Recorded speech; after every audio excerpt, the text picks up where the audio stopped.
Magandang araw po sa ating mga tagapanood at tagapakinig. Narito na naman po tayo sa isang edisyon ng Health Justice Talks, no? Usapin tungkol sa karapatang pangkalusugan na pinamumunuan po ng Health Justice. Ngayong araw, napakahalaga ng ating topic kasi tobacco industry interference, no? Napaka broad na topic pero mahalagang maipaliwanag ito, no, ng isang expert at isang legend na tinatawag, no. Nakasama natin sa advokasya. Kaya naman kami po ay nagagalak, natutuwa. We're very happy to have a former commissioner of the Civil Service Commission na kung saan may i-share niya sa atin ngayong araw na to yung experience niya on tobacco control at siya naman po ay aming sandigan, no, for the longest time dito sa ating tobacco control advocacy. Health Justice Talk sa isang programa po ng Health Justice na kung saan nag-i-invite po tayo ng mga experts, ng mga kasamahan natin sa tobacco control para ma-share yung kanilang advocacy sa atin at maipaliwanag, no, yung mga katanungan na ating nilalaman sa ating isipan at maliwanagan tayo tungkol sa mga topics po na to, no? At without further ado, no, i-welcome po natin ang aming president, no, sa Health Justice Philippines, si former Civil Service Commissioner Mary Ann Mendoza. Magandang araw sa inyo. Kamusta kayong lahat? Hindi ako expert at legend sa tobacco control dahil bago lang ako doon. Ang unang exposure ko sa tobacco control noong 2009, nasa Civil Service Commission ako, kinubida ako ng SHAPCA na mag-attend ng parang conference on FCTC. So bago ako doon, no? So nung dumating ako doon, sabi ko, wow, napaka-naib ko sa tobacco. Kasi nga, nung nag-uusap na kami, kasi ang aking perspective parang good governance. So sabi ko, dapat ang tobacco kasama sa discussion table. So shocking sa kanila yun na nanggaling sa akin. No? Kasi while galit ako sa mga nag-smoke, dahil nga, pag meeting, sabi ko, pwede ba wala tayong smoking dito sa, So hanggang doon lang ako. But I was enlightened during that workshop. And I realized many things, no? And one of those is, both of my parents died of lung cancer. Kasi ang exposure nila doon, 1950s yun eh. Na the market, parang peacetime ang tawag doon. So kung hindi nyo alam, kasi mga bata pa kayo, peacetime yun, 1947 up to early 50s. Kung saan yung mga Amerikano flooded our market with, American goods, like Ovaltine, no. And of course, cigarettes. So siguro yung parents ko, 15, 16, and 17. Kasi my mother was only 17 years old when she had me. So, exposure to tobacco and after some time, namatay nga sila. So, nung na-realize, wow, napaka-ano pala itong tobacco industry. So, I learned more about tobacco industry. And now, since 2013, naka 10 years na ako sa advocacy. At kung pag-usapan mo yun, tobacco interference, siguro yun isa sa pinakamahirap. Lalo na ngayon, no? Kasi napakayaman ng tobacco industry. Parang sabi ko nga, kaya ba natin to? Pero natutuwa naman ako na marami naman tayo sa tobacco control community, no? Isang ang pangyayari na hindi nating kinakatuwa yung set up ng dalawang malaking planta sa Batangas. Pareho, no? Sa Batangas, ng isa ng Philip Morris at Japan. At malaki ibig sabihin nito, na malaki ang damage, kumbaga, na magagawa sa mga kabataan natin. Alam naman natin na ngayon, meron nga 9 years old na nagbe-vape na. And so, ang market, parang it will be, parang our economy will be flooded with vape. Nakakatakot kasi 9 years old pa lang nagbe-vape na. At yun man pinapakita sa survey, di ba? Ang daming nagbe-vape na at nagtotobacco sa mga kabataan natin. So yun yung nakatakot mangyari, no? At ang kagulat-gulat nga, nung inaugurate yun, I think 3 weeks ago, alam na natin kung sino inaugurate, no? One of the most powerful woman in the country. Okay. Doon na muna. Ano pang... Kasi ma'am, yung termino, yung topic na tobacco industry interference, parang nebulous. Ibig sabihin, di siya masyadong naiintindihan pa. No? In layman's term, ma'am, or sa mga, mas madali siyang maintindihan, ano ba ang tobacco industry interference? Tas, paano to ginagawa nung tobacco industry? May istorya lang ako siguro. Nung pagbalik ko, nung 2000, siguro 2009, so nung 2010, so naging part na nga ako ng Tobacco Control Community. Kasama ko si Alex Padilla, si Debbie, at saka yung mga taga-DOH. So parang kasama ko sa grupo na nag-isip na mag-create itong joint management circular on tobacco control, tobacco interference na sinimulan ng CSA-DOH. No? At ang tawag ko nga doon providential kasi ang secretary ng DOH si SP Cabral, ang chairman naman ng CSCAC, si Secretary Duque. Kaya maganda, ang bilis namin napapasa sa parehong side. Pero ang pinaka-foundation kasi noon yung RA 6713, which is the Code of Conduct of Government Officials and Employees, na kung saan nando na nakalagay doon sa Code of Conduct ang hindi pwedeng gawin ng ating mga empleyado. Isa nga yung pakikitrabaho or pagtulungan sa tobacco industry. Isa yun sa nakalagay doon. So very strong yung foundation ng JMC. No? Nung una na dahil part of our initiative was to orient marami. Halos lahat ng agencies na orient and they have adopted JMC. No? Kaya nga lang, kailangan pa natin tulungan na ma-strengthen at parang yung enforcement will be stronger. Kasi nga, ang tobacco industry, natakot sila dito. Kasi parang mapipigilan ang kanilang mga ginagawa. No? Kasi tinanong mo, ano yung mga example? Yung corporate social responsibility. No? Yung pagtulong ng mga korporasyon. Nakita natin sa pandemic, di ba? Kung saan sila lahat nagbibigay sila ng mask, nagbibigay sila ng hospital bed, kung ano-anong mga binibigay nila. Na kung isip ko naman, napakaliit naman nung binibigay nila compared sa nagagastos natin para sa health burden ng government. So, hindi maganda. Isa yun sa pero dilemma din. Nung ako, ang understanding, parang dilemma din kasi dapat ang gobyerno magpo-provide para wala sila. Pero mahusay sila, so kung saan sila pumapasok. Halos lahat ng ata ng ahensya na pasukan nila, lalo ng Department of Education, meron silang partnership sa iba-ibang mga agencies, hindi ko nababanggitin.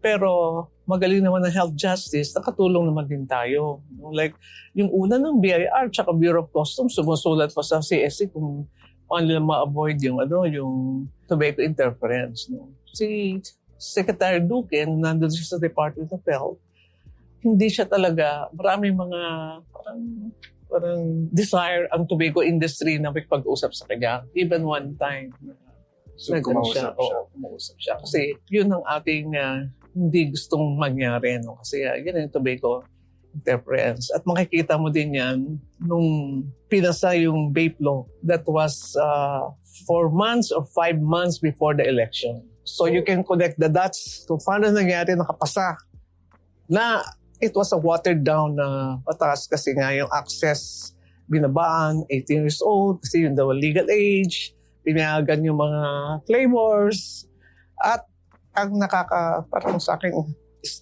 stupid na provision doon binigay sa DTI ang regulatory responsibility at wala na sa FDA. Which is really wrong. Kaya ngayon, nakita na natin ngayon mga nangyayari. Kasi hindi naman kaya ng DTI na enforce yung vape law. So nasabi niyo ma'am yung epekto ng mga tobacco industry interference sa paggawa ng polisiya.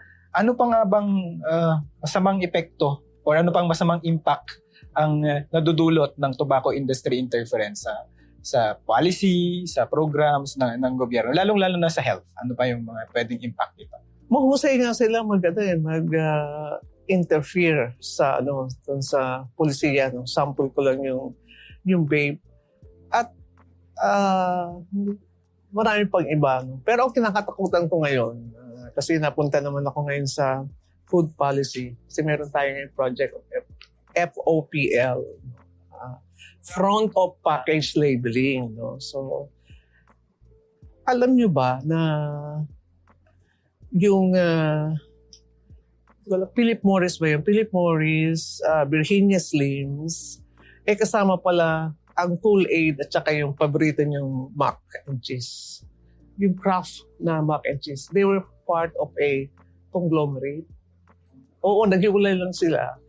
Kaya, kung isipin natin, yung food industry, yung DNA ng tobacco industry na pakikialam ay nasa kanila pa din. Kaya kinakatakutan ko na yung mga corporate, mga industries na yun, mapapakialam mo na lahat ng ating mga health, no? Like sa food industry. No? Nakita naman natin yun dun sa milk, sa sugar na inaano natin na parang tobacco industry, kopyang-kopya nila ang tobacco industry. So yun ang aking nakikitang epekto ng tobacco interference. Lalo silang gumagaling sa pagdating. Tsaka, mga tagline, o diba, like, hinajak nila, smoke-free. Sila na ngayon na smoke-free. Di ba hinajak nila yung ating tagline? Kasi ang tobacco control po ay kilala sa smoke-free advocacy. No? At palagi nating dinidiscuss dito sa ating programa. At ngayon, yung tobacco industry, ginagamit na rin para i-promote yung kanilang vape products, e-cigarette products, at sinasabing smoke-free na rin sila. So, kailangan mag-isip tayo kung anong ating bagong tagline. Parang sa akin, gusto ko nga sa Yossi Kadiri pa rin. O, di ba? Mag-isip kayo kung anong Agree po ako sa inyo doon, Comay. No? Kasi yung Yossi Kadiri, napaka-epektibong kampanya noon. Kasi ako, kunwari ma'am, nung bata ako, paulit-ulit kong naiisip na ang Yossi Kadiri. And as I grew up, lumaki akong kinagisnan yan na kadiri talaga ang paninigarilyo. At malaking challenge yan sa ating programa sa vaping. No? Dapat ganun din. Vaping kadiri din or whatever. Kaya sabi ko, Yossi Kadiri pa rin. Kadiri diba? pa rin. Kasama yun sa mga bata. Anyway, yun ang ating, dapat magtulungan tayo, no? Na talagang pigilan yung tobacco interference din. Kaya nakakatakot di ba? Di ba merong bill na bago? Ay, alam ko lang kung ano ito. I'll check with si Ben. Di ba merong they want to regulate yung disposable vape no? Sabi ko, ang mag-benefit dyan yung mga big tobacco din, di ba? So, wala silang kalaban kasi ito sari-sari store Pero yung big tobacco, di ba? Ayaw nila syempre na may maliliit. Pero yun lang naman magiging epekto nun. Pero tingnan nyo, marami sa legislators natin na gusto nila yan. Napakalaman ng mga kwento ni Comay, no? Kasi marami na siyang napasadahang policy. Yung unang-una yung JMC na sinabi niya, yung Joint Memorandum Circular ng DOH at saka Civil. Kasi partner po talaga si Comay yun. Comay doon, kaya expert siya doon. Hindi naman. Alam natin na bawal sa gobyerno ang makipag-interact sa tobacco industry.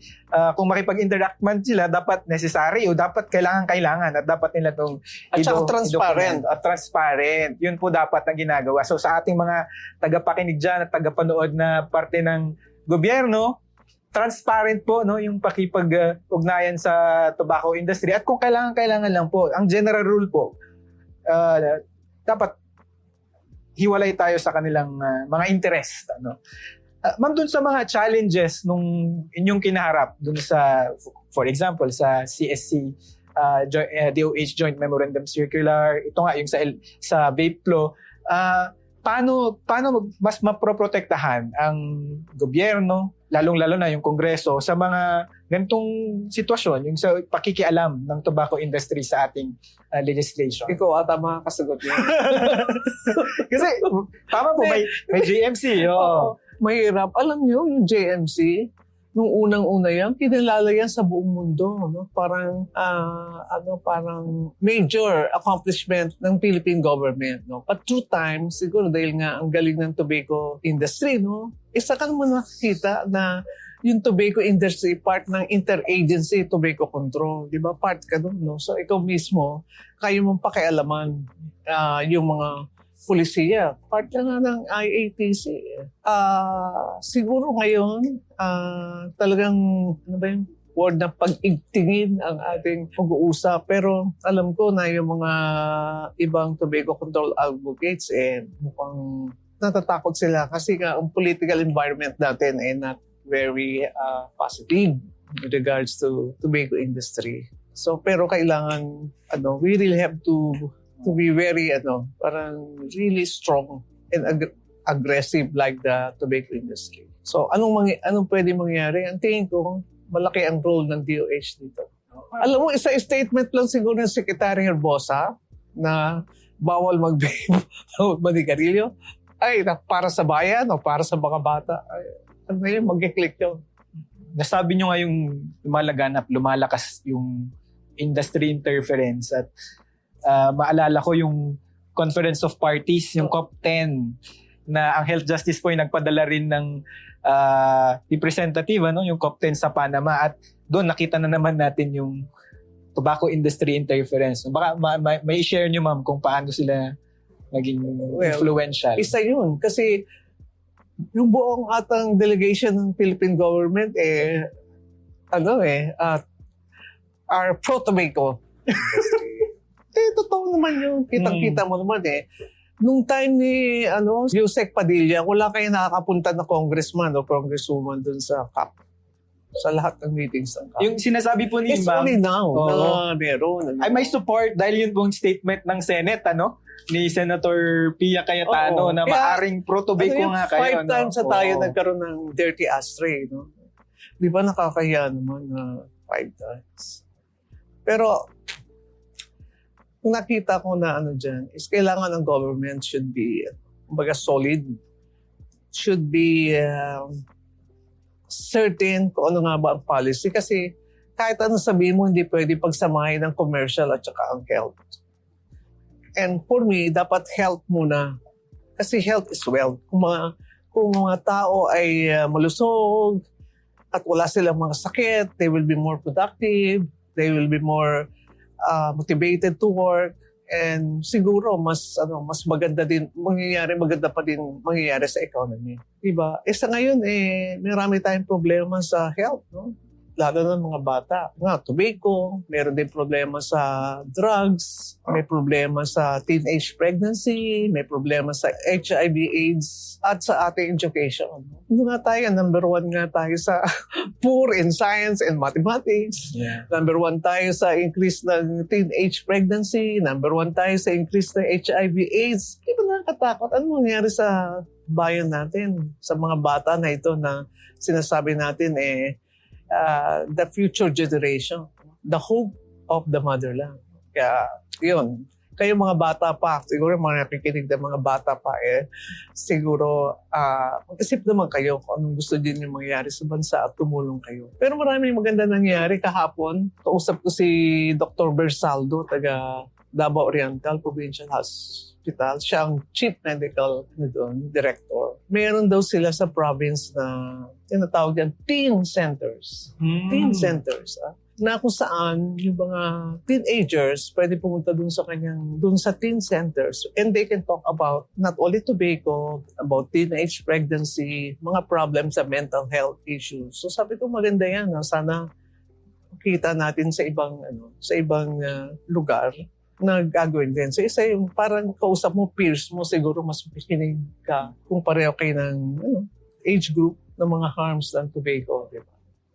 Yun na isang parang sa akin ang malaking ngayong papel yung mga CSOs katulad ng HJ.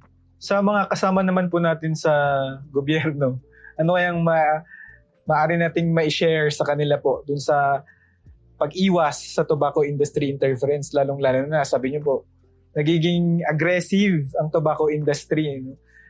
How should the bureaucracy protect itself from the TII na tinatawag? Kasi kailangan talaga meron tayo isang central policy on health. Parang everything should be based on health. Kasi pag tinignan mo, parang may inherent conflict yung mga agencies. Like DTI, siyempre kanilang is promote industry growth, promote employment, di ba? Yun ang trabaho nila. Kaya members ng tobacco industry, yung mga association nila, di ba? Which is contrary naman doon sa ibang like Department of Health, no?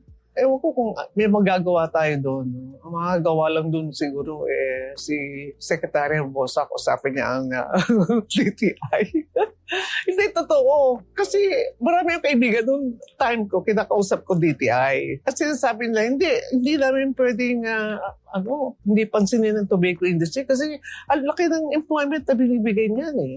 Ganon din sa Department of Labor. So kailangan makita, parang meron tayong common perspective na nakakamatay yung tobacco, na ang farmers natin hindi uulad habang sila ay nagpa-plant ng yung tobacco. At saka ang tobacco is parang isa sa learning ko ang laking papel sa prevention ng NCDs. Kasi maraming NCDs, non-communicable diseases, caused by tobacco, like lung cancer, maraming types of cancer, cardiovascular diseases. Kaya parang sa akin, kapit-kapit yung problema natin sa tobacco.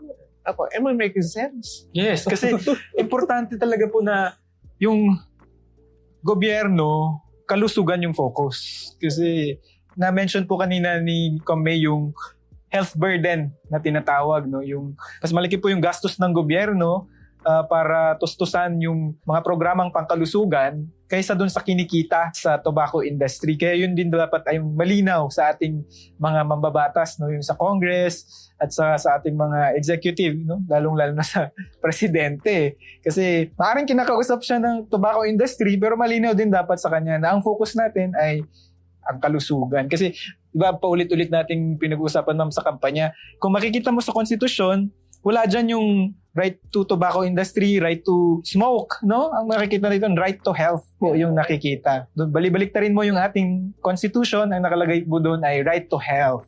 Kasi kung makita yun ng ating mga bureaucrats, hindi sila magsasalita katulad ng spokesperson natin sa OP. Sinasabi niya na balance the commercial and the health concerns. It cannot be. Health should be the priority, di ba? So yun yung siguro na kailangan gawin sa bureaucracia. Mag-isip din ang Kongreso na ano ba talagang gusto nang mangyari sa Pilipinas 10 years from now. Di ba? Taking it from our legends. Sabi ng Kami kasi, yung pagbabalansin ng interest, hindi po yun epektibo, ano? At susugan ko lang yung sinabi niya kasi yung World Health Organization, yun din po yung sinabi dun sa FCTC, yung irreconcilable difference, no, ng interest ng tobacco industry at ng public health interest. Hindi mo talaga yun mababalanse. At tama si May, no, I agree. You always tilt the balance towards favoring the right to health, no, the health of your people. Kasi na-experience natin yan, di ba, May, nung COVID? Oo. Yeah. Takot na takot tayo sa sakit. Di ba? Dapat matakot din yung pamahalaan dun sa epidemya na kumakalat on cigarette use at saka vaping. Tapos dapat importante rin na yun yung ating i-priority. Tungkol naman po sa involvement ma'am ng CSO, na-mention mo na kanina na importante na yung mga civil society organizations ay mulat at nakikipag-participate. Paano kaya sila makapag-participate pa or paano ma-expand or ma-strengthen yung CSO participation? Sa ngayon, mahirap nga because of the political environment. So, we should be, kasi tayo naman part ng CSO, Health Justice, we should be creative and do something na, kumbaga, under the radar of the tobacco industry and their cohorts in government. So, siguro marami tayong pwedeng gawin na pagtulungan. No? Like yung sinabi ko nina, yung teen centers. No? Kausap natin dyan, Department of Health. Hindi naman kailangan ng legislation doon. No? Meron tayong kinrate na ito. Maganda yung ating ginawa, yung Healthy Philippine Alliance, no? Na kung saan members yung mga cancer group, diabetes, yung merong CKD, chronic kidney diseases. And we are working siguro on certain things na hindi kailangan na parang kumbaga mapapansin. Like yung FOPL natin, front of package labeling, no, makakatulong yun sa preventing diabetes. Ganun. So, isa yun sa pwede natin gawin. O kaya mag-organize pa tayo ng maraming parents against vape, no? At saka dun sa Baguio City na parang ito yung model natin na sa tobacco control, no? kung meron pa tayong maraming probinsya na dapat parang siguro i-highlight natin ang kanilang mga accomplishments para makita ng iba na pwede pala na magawa ito. Katulad sinabi ko, yung Davao Oriental Provincial, yung Davao Oriental is smoke-free sila. Pero hindi natin alam na ginagawa pala nila. So, dapat mapakita yung best practices dito sa tobacco control. Ayun. At saka marami pa siguro tayong pwedeng magawa. How about naman sa gobyerno, ma'am? Ano yung bari nating panawagan sa ating, siguro yung mga legislators natin at saka leaders in terms of tobacco control? Ayoko na silang tawagan. Mukhang mahirap. Kaya sabi ko mahirap, di ba? Lalo na yan, malapit na naman eleksyon ngayon, di ba? Tignan mo mangyayari lahat ng mga tobacco, katulad yung disposable, mapasayan. At saka ngayon nga, sabi ko, wow, parang paranoid na ako eh. Kasi kahapon, nakakita ko sa news, parang 3 party list na nag-advocate sila ng parang legislation against vape. Kaya sabi ko, may paranoid mindset. Naku, itong 3 to siguro tatakbo ngayon. Kaya nagpaparamdam sa tobacco industry. Ewan ko I don't know whether I'm becoming paranoid. Pero yun. Tapos siguro, DOH should really lead in terms of parang mas madamo pa din. Gusto ko marinig si Secretary Rosa magsalita against vape and tobacco interference. Malaking challenge yan sa ating president, of course, sa ating secretary. Pakita naman niya, di ba, na siya ay para sa bayan, para sa mga bata.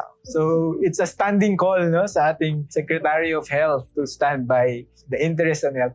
Siguro panghuli na lang po, ma'am, in terms of your key takeaways or your key lessons that our listeners can take from you, panghuling mensahe sa ating mga manonood at tagapakinig. Alam mo, tingin ko individually, we can do a lot.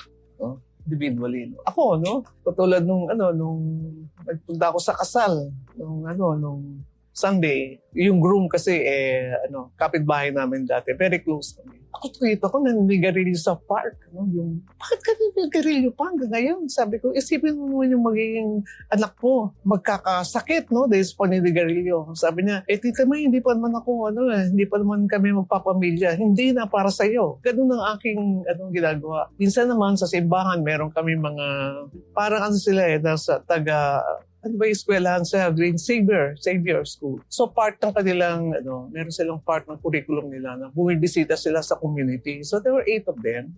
And nag-observe lang sila. Pagtapos ng misa, tinawag ko sila. Sino sa inyo nag-vape? Ay, ma'am, wala akong nag-vape sa amin. Sabi ko, mabuti, sabi yung ganyan. Sasabihin nyo sa mga eskwela nyo na sana ay wag silang mag-vape. Tapos bumalik siya ng Merkles kasi 2 beses yun Sunday. Kasama niya kanilang mga parents. Natutuwa naman ako para sa sabi ko, alam mo kayo ang ating leaders in the future. Sabi nung parents sa akin, Ma'am, they are supporting you. Sabi niya ganyan. So parang sa akin, we can do something na parang konti-konti in every opportunity that we can talk about preventing tobacco and vape. Although yung iba talagang matigas ng ulo kasi na sila talagang hardcore na smoker. But we should not stop. Siguro, magtulungan tayo dito para sa ating bansa, para sa bahayan natin. Malinaw yung call po dun sa pagtutulungan na importanteng gumawa po tayo ng kahit na mumunting bagay, small steps could lead to a bigger change in our society. At for sure, yung advocacy po natin in the long run, makikita natin yung ating results. Kaya naman, kami po ay nagpapasalamat mula sa Health Justice Talks kay Com May at siya po ay nagpaunlak na sumama ngayong hapon dito sa ating programa. At sa susunod na edisyon ng Health Justice Talks, makakasama naman natin na isang eksperto rin sa field ng tobacco control at kami po ay nagpapasalamat sa ating mga tagapakinig at tagapanood. Kami po ay magbabalik sa susunod na edisyon ng Health Justice Talks. Maraming salamat.